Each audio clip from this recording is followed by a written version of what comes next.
اور جب تک آپ حقیقی نمائندوں کو، اختلاف رائے رکھنے والوں کو برداشت نہیں کریں گے، اس سے بھی مسائل پیدا ہوں گے۔ اور آج جو بات کی جا رہی ہے جناب ڈپٹی اسپیکر صاحب کہ 2 نمبر بندہ بات کرے یا 4 نمبر، مگر بات کر رہا ہو عوامی حقوق کی، عوامی محرومیوں کی، تو لوگ اس کو نہ صرف غور سے سنتے ہیں بلکہ اس کے ساتھ کھڑے ہو جاتے ہیں۔ اس کی وجہ یہ ہے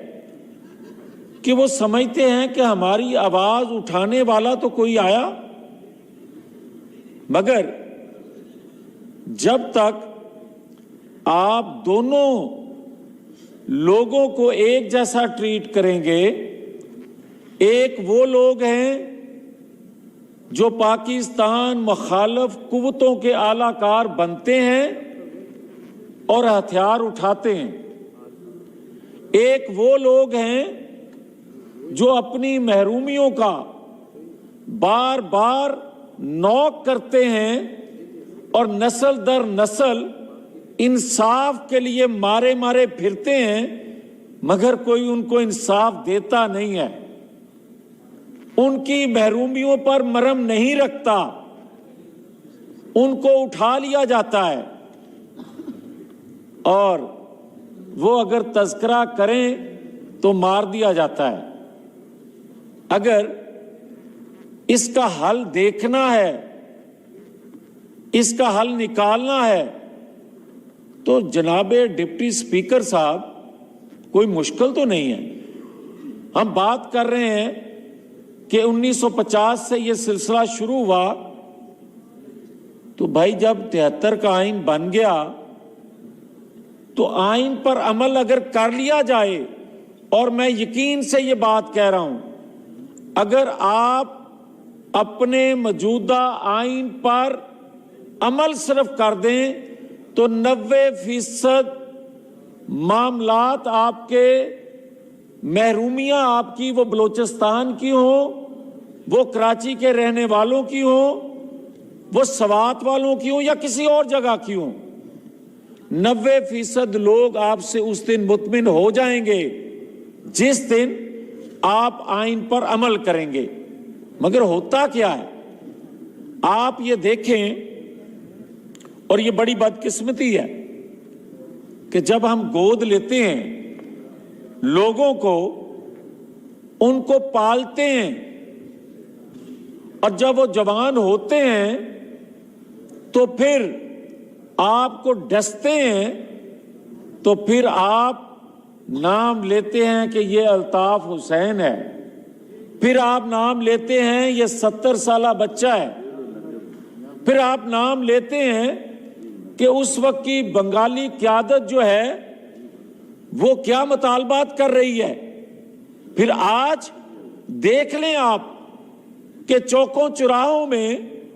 باتیں یہ نہیں ہو رہی کہ یہ ڈیمانڈ کیا کر رہا ہے، اور پھر اگر ڈپٹی اسپیکر صاحب آپ بات کریں کہ بند کمروں میں جج اور جرنیل فیصلے کرتے ہیں، تو یا آپ مائک میرا بند کر دیں گے یا دوبارہ بات کرنے کا موقع نہیں دیں گے۔ اور جو چوکوں چراہوں میں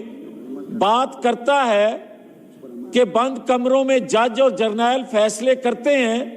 کسی نے آج تک اس سے پوچھا؟ اور جو وہ بات یہ کر رہا ہے کہ بیک ڈور چینل چل رہے ہیں،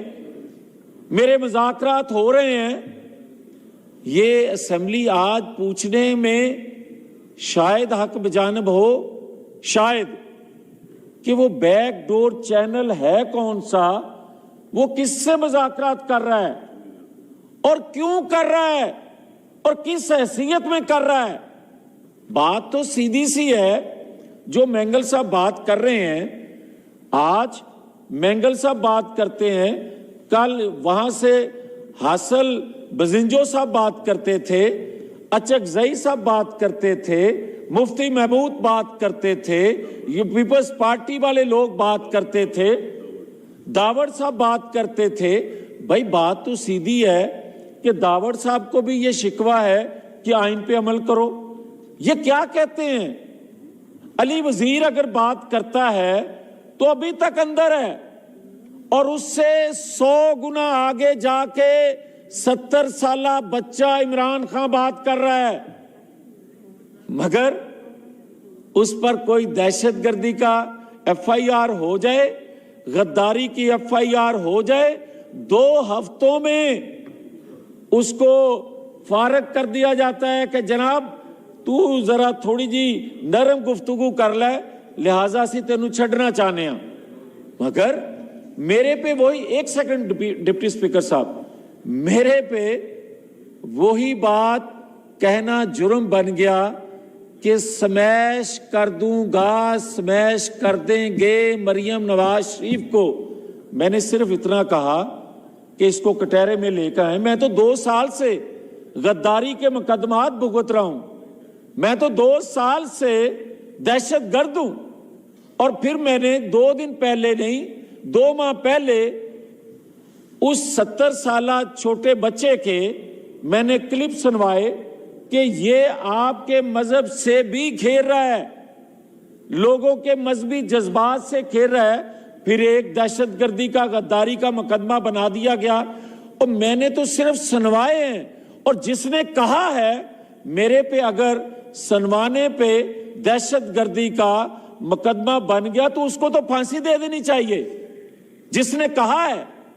مگر لاڈلا پھر لاڈلا ہے, یہی مینگل صاحب کہہ رہے ہیں. یہی بات ہے ہم سب کی. میں آخری بات, یہ بات ہم سب کی ہے, اور میں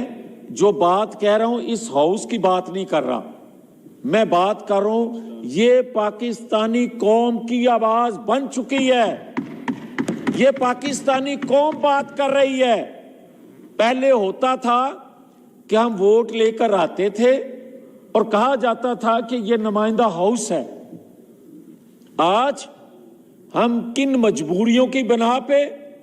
وہ بات کھل کر اگر نہیں کہہ رہے تو پوری پاکستانی قوم وہ بات کر رہی ہے. پوری پاکستانی قوم بات کر رہی ہے کہ آئین قانون کی پاسداری کرنا ہر ایک پہ لازم ہے. تو پھر آج باہر نکل کے دیکھیں, اگر کسی کے جلسے بڑے ہو رہے ہیں وہ الگ بات ہے کہ آج بھی اس کا کوچ اس کو سہولت کاری دے رہا ہے. اور پھر جسٹس شوکت صدیقی صاحب جو بات کرتے ہیں کہ 3 اداروں نے مل کر اس کا بت تراشا, تو پھر پوری قوم بھگت رہی ہے. بنانے والے کوئی اور بھگت پوری قوم رہی ہے. اور اس کی سزا آپ بلوچستان والوں کو دیں, اس کی سزا کراچی والوں کو دیں یا کسی اور کو. اور میں یہ کہہ رہا ہوں ہمیں بڑا احترام ہے ہر ادارے میں بیٹھے شخص کا. وجہ ہمارے بھائی بھتیجے بیٹے ہوں گے, ان کی قربانیاں, اداروں کی قربانیاں, ہم سب اس کے معترف ہیں. مگر اداروں میں بیٹھے لوگوں سے غلطیاں کیوں نہیں ہو سکتی, اور اگر کرتے ہیں تو ان کی نشاندہی کرنا جرم کیسے بن گیا. اور اگر وہ غلطیاں اپنی کا اعتراف کر لیں جس سے بھی ہو, تو ہمارے لیے ہم تو پھر بھی بڑے دل کے ساتھ, کھلے دل کے ساتھ آگے بڑھنے کو تیار رہتے ہیں. یہی سیاستدان شکریہ جی, اس لیے بہتر ہوتا ہے کہ خواجہ محمد آصف صاحب. شکریہ جناب اسپیکر. میں 2-3 منٹ سے زیادہ نہیں لوں گا. میرے